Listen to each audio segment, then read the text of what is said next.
বসিরহাট লোকসভা কেন্দ্রের বিজেপি প্রার্থী রেখা পাত্র সন্দেশখালীর প্রতিবাদী মুখও তিনি। আর সামনেই লোকসভা নির্বাচনে বিজেপির টিকিটে বসিরহাট লোকসভা থেকে লড়তে চলেছেন তিনি।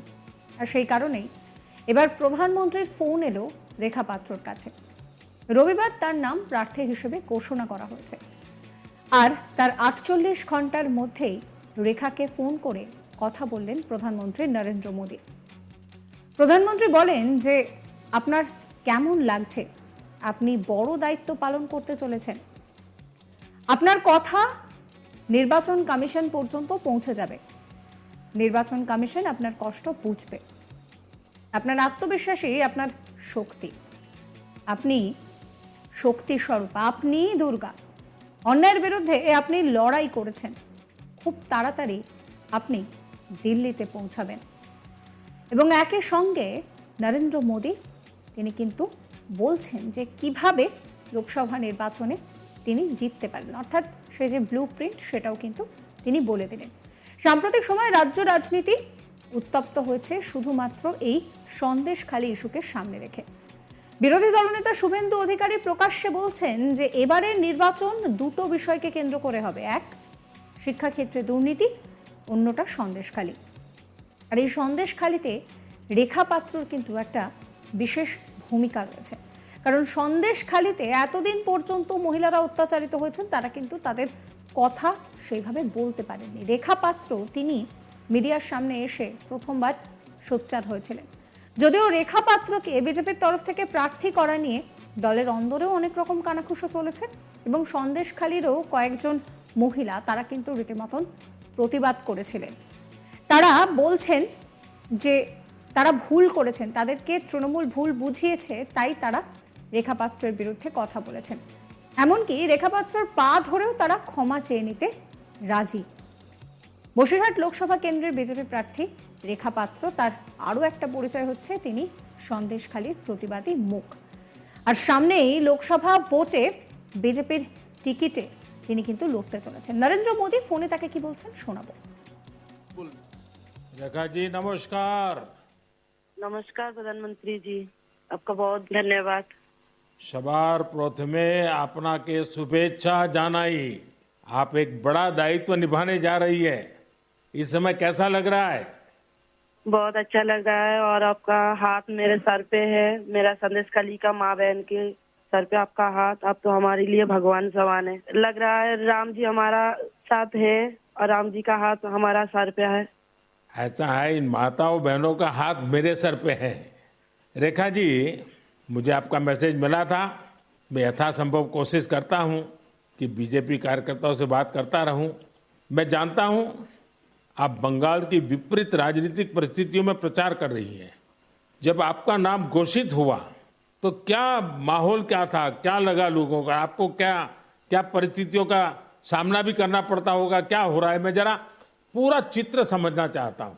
हमारी साथ जो दुर्घटना घटी थी, हम तो बहुत दुर्भाग्यशाली, हम संदेशखाली का माँ बहन नहीं है, पूरा बसीराट लोकसभा का जो माँ बहन है सब एक समान ही अत्याचारित हुई है। और हमारी साथ जो हुई उनकी तो जेल हुई, ईडी की हाथ चला गया और हम चाहती है उनकी सजा मिले। और हाँ, हमारा इधर जो 2011 साल से वोट हम इलेक्शन नहीं दे पाई, हम चाहती है पूरा सुरक्षा के साथ वोट दे पाए, हम वोट दे पाएंगे, संदेशखाली की माँ बहन और भी खुश होगा। और आपका बहुत बहुत धन्यवाद क्योंकि आप हमारे साथ आई। नहीं, मुझे पूरा विश्वास है आपकी बात इलेक्शन कमीशन तक जरूर पहुंचेगी और इलेक्शन कमीशन सभी मतदाता मतदान कर पाए इसके लिए पूरा प्रबंध करेगा।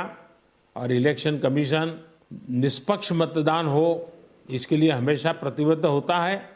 हम भी आशा करेंगे कि इलेक्शन कमीशन आपकी पीड़ा समझे कि आपने 2011 से आपने वोट नहीं दिया है, तो ये बहुत ही दुखद बात है कि बंगाल में किस प्रकार से सरकारों ने व्यवहार किया है। लेकिन रेखा जी, जब ये आपका नाम घोषित हुआ, आपको चुनाव में कैंडिडेट बनाया, वो जब समाचार मिला तो आपके पड़ोस में अड़ोस में और आप जो इतना बड़ी लड़ाई लड़ी हो, सब में क्या मैसेज गया, सबका कैसा रिस्पॉन्स है? सब लोग खुश है। 2-4 टीएमसी की जो माँ बहन थे उन्होंने विरोध किया, उन्होंने अभी मान लिया और उन्होंने भी फिर से हमारे पास मैसेज, वीडियो कॉल से मैसेज भेजा। उन लोगों ने जो किया सो वो तो टीएमसी की बुलाने पर किया है, उन्होंने जोर जबरदस्ती करवाई गई है और नहीं होगा। जो किया है उनके लिए उन्होंने माफी मांग रही है। तो हमारे कोई उनका ऊपर कोई दुश्मनी नहीं है, क्योंकि वो हमारे माँ बहन, हमारी भाई बाप है।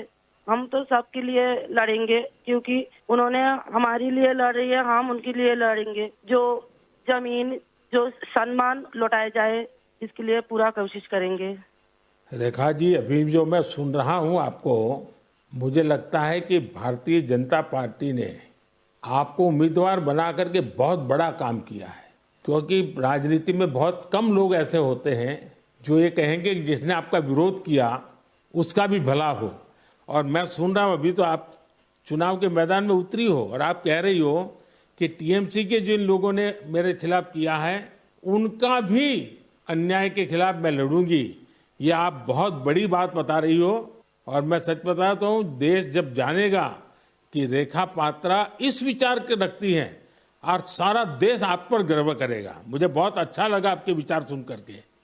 रेखा जी, मुझे पता लगा है कि बसीरहाट में जनता, विशेष रूप से महिलाएं, ये आपको बहुत स्नेह दे रही हैं और अब जब चुनाव के मैदान में उतरी हैं तो अब क्या वातावरण है? उनकी घर की बेटी हूँ मैं और उन्होंने मुझे चाहती है, ये सुनकर बहुत खुश हूँ मैं। और इलेक्शन पे उतर के हमें लग रहा है उनका पूरा सपोर्ट मिलेगा मुझे, और उन्होंने जब पूरा सपोर्ट करेंगे तब ना हम उनके लिए और भी कुछ कर पाएंगे। और हम भी गरीब घर की लड़की हूँ, किसी की घर की बेटी बहू हूँ, तो यही बोलूंगा। मेरे पति भी तमिलनाडु, चेन्नई उधर काम करती है। हमारा फैमिली में बहुत दुख, बहुत परिश्रम करके उनका हमारा संसार चलती है। तो हम चाहेंगे सबके लिए कुछ ऐसे करेंगे जो बाहर ना जाना पड़े, सबको इधर का कंपनी मिले, इधर काम करे और हमारा इधर से बंगाल से बाहर ना जाना पड़े। इसलिए हम पूरा कोशिश करेंगे। आपका ये जो आत्मविश्वास है ना, आप जरूर दिल्ली पहुंचोगी और आप जरूर चुनाव जीत करके आओगी। रेखा जी, संदेश खाली में आपने इतनी बड़ी लड़ाई लड़ी है। आप एक प्रकार से शक्ति स्वरूपा है। आपने इतने ताकतवर लोगों को जेल भेज दिया। आपको अंदाजा है कि आपने कितने बड़े साहस का काम किया है। हमारा संदेशखाली की माँ बहन की पूरा सपोर्ट थी, इसलिए हम ये कर पाए सब। সাবস্ক্রাইব করবেন চ্যানেলটিকে।